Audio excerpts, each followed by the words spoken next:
আসসালামু আলাইকুম viewers, welcome back to my channel. সবাই কেমন আছেন? আলহামদুলিল্লাহ আমি খুব ভালো আছি। হুপ কুক অ্যান্ড ব্লগের পক্ষ থেকে আপনাদের সবাইকে স্বাগতম। আমি আজকে আপনাদের জন্য নিয়ে এসেছি খুব ইজি একটি রেসিপি, ডাল রান্না।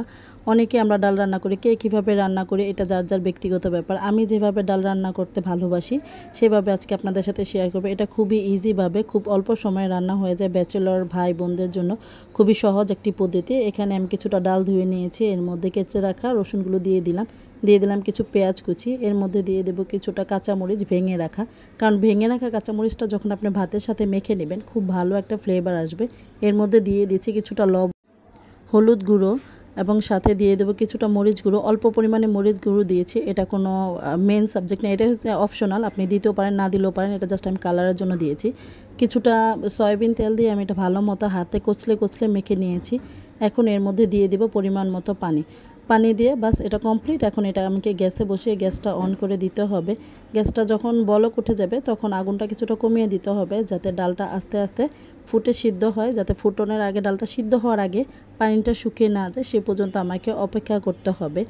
যখন নাকি যে পর্যায়ে দেখা যাবে ডালটা অনেকটা ঘন হয়ে এসেছে তখন আমাকে কিছুটা নাড়াচাড়া দিয়ে দেখতে হবে যে ডালটা কী পরিমাণ ঘন হয়েছে।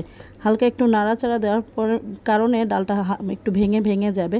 ঠিক ওই পর্যায়ে যখন একটু ঘন মনে হবে তখন আমি এর মধ্যে কিছুটা আম কেটে রেখেছিলাম সেটা দেব।